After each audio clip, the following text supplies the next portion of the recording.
In previous classes, we learned about some instruments which can measure the length. Suppose we want to measure a line segment of length 5 centimeters. Which instrument do you use? Yes, it is scale. You want to measure the length of the cloth for your shirt, then we use meter scale. If I want to measure the length of our school ground, then which instrument we use? Measuring tape. The distance between two cities. This can be measured using a survey chain. I want to measure a line segment of length 5.1 centimeter. Can you measure using a scale? Yes, we can measure using a scale. Why? Because the least count of our scale is zero point 0.1 centimeter. Between 2 centimeter lines, you can find 10 divisions. Each division is equal to 1 millimeter. Therefore, up to 0.1 centimeter, you can measure using this scale. I want to measure a cylinder of length 5 centimeter. For this, which instrument we can use? Yes, obviously, we can use the scale. If I want to measure a height, that is height of the cylinder, 5.1 centimeter, then for this also we can use the scale. Suppose you want to measure the cylinder having height 5.15 centimeter. Can you measure this using a scale? Yes, you can measure, but you are not going to get 5.15 centimeter because your scale can measure up to 5.1 centimeter. Since its least count is 0.1 centimeter or 1 millimeter, less than that value it can't measure. Then what we have to use for this? Yes, we use vernier calipers. Since the least count of vernier calipers is 0.01 centimeter, we can use vernier calipers for measure this height. Suppose I want to measure a glass having thickness 0.756 centimeter. Can you measure this using a scale? No. Up to that accuracy, we can't measure. If you measure the same with the scale, you can give the reading 0.7. Then if I use a vernier caliper, then we can give 0.75 centimeter. But we want the value exact, the value accurate. Then what we use?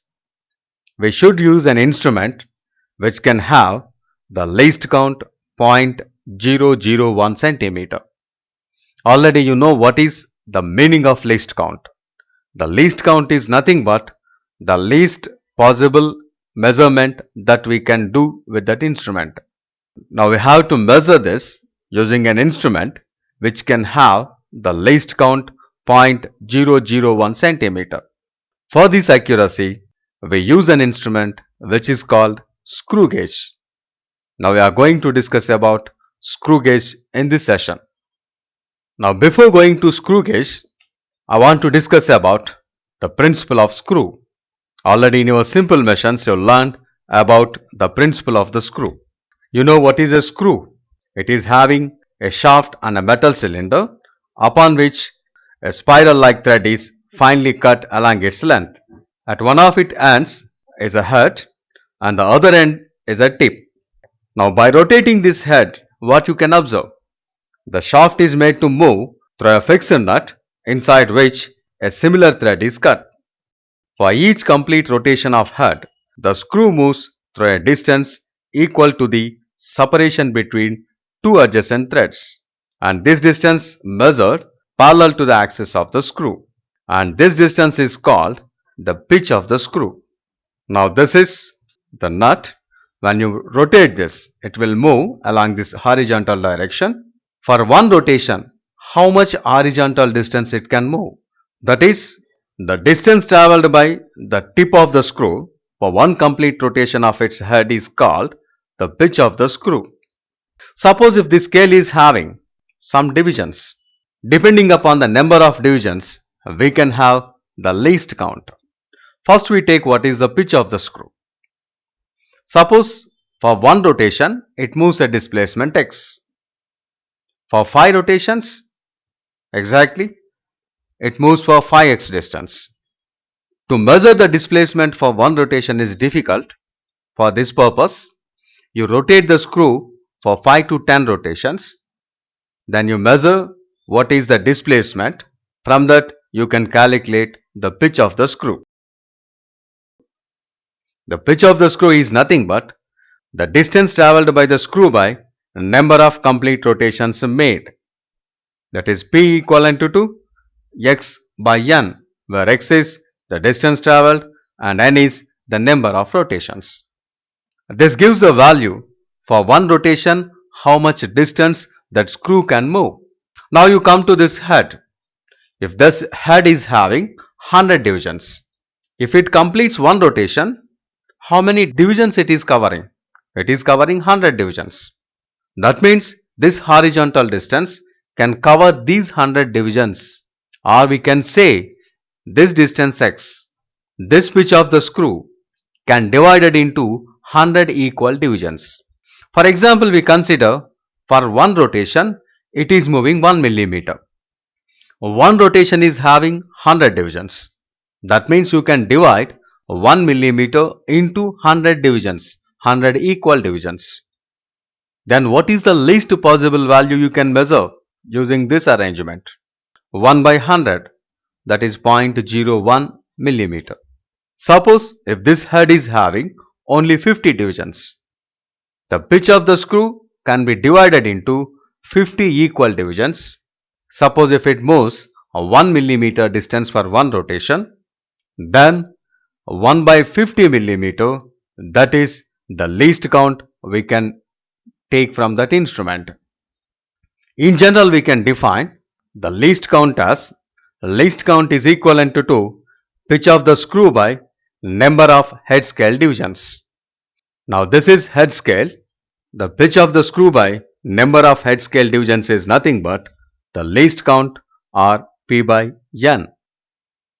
This means with the help of the screw gauge, we can measure accurately up to 0.001 centimeter or 0.01 millimeter. Why? Because the head scale of the screw gauge is having 100 equal divisions, and for each rotation of head scale it moves by 1 millimeter. Now we discuss how we can measure the diameter of a sphere using screw gauge. This is screw gauge. It consists a U-shaped metallic frame F, as you are seeing in the figure. To one end of this frame, a metallic shaft S1 is fixed. On the opposite end of F, a hollow long cylinder C is fixed. The hollow cylinder has fine threads cuts inside it, and it serves as a nut. On the outer surface of this hollow cylinder, a line parallel to the axis, which is called index line, is drawn and is divided into some equal divisions. These divisions are 1 millimeter or 0.5 millimeter.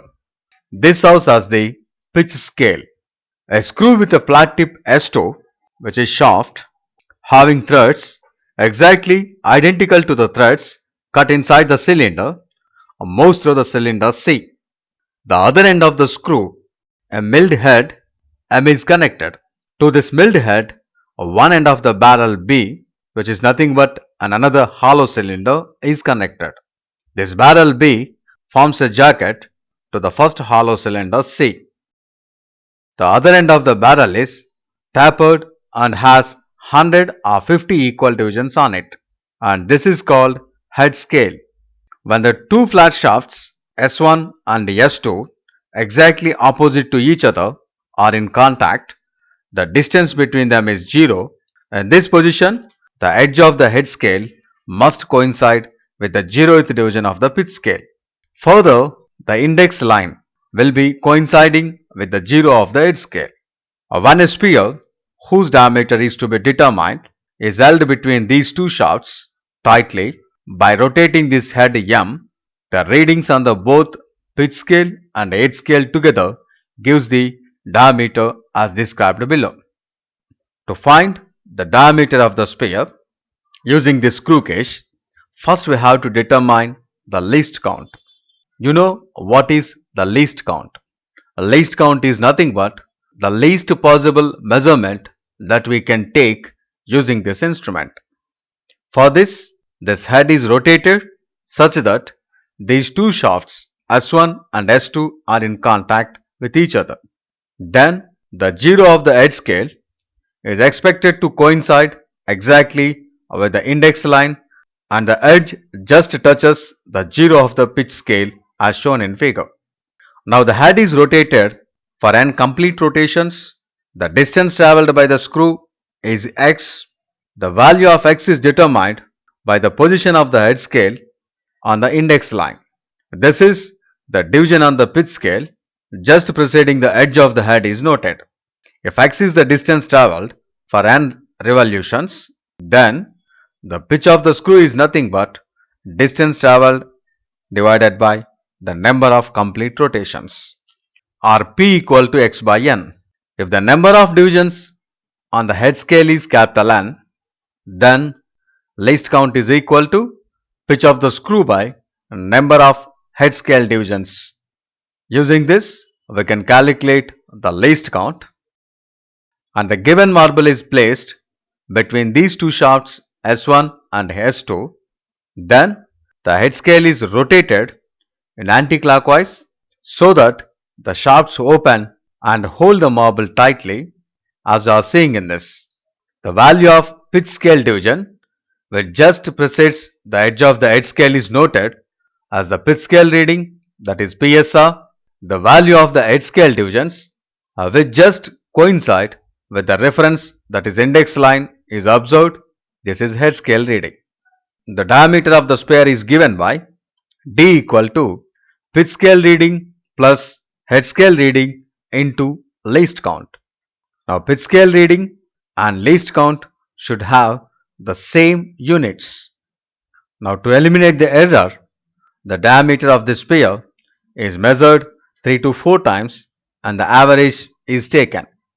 Now as you are seeing in the figure, in this case the diameter of the sphere is given by pitch scale reading, that is 10 plus head scale reading is 90 into the least count is 0.01.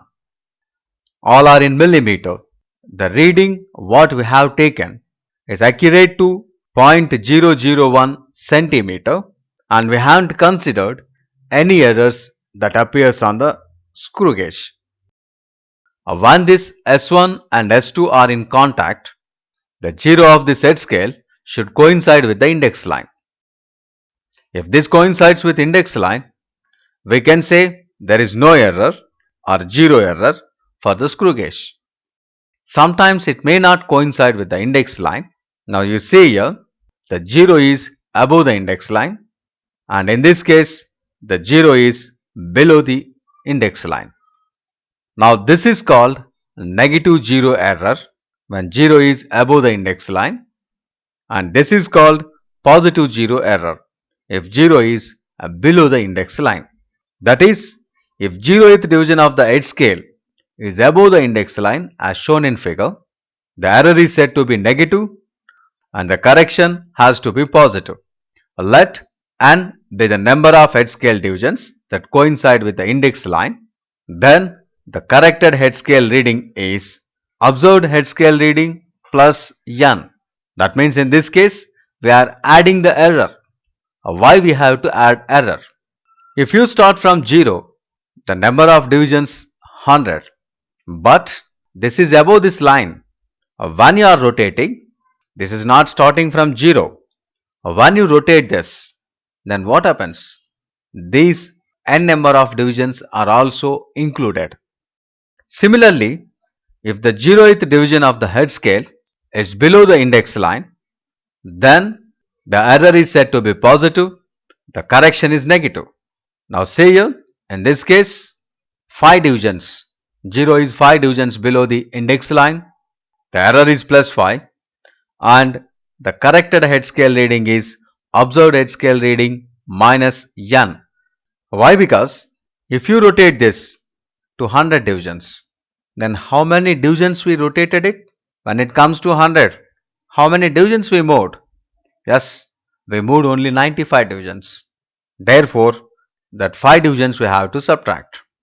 In this case, the corrected head scale reading is observed head scale reading minus n, where n is the number of divisions. Now with this understanding of zero error, the correct diameter of the sphere can be determined by applying the formula diameter d equal to pitch scale reading plus observed head scale reading plus or minus n into least count. In this, positive sign to be used for negative error and negative sign is used for positive error. Therefore, finally, the diameter of the sphere is pitch scale reading plus corrected head scale reading into least count.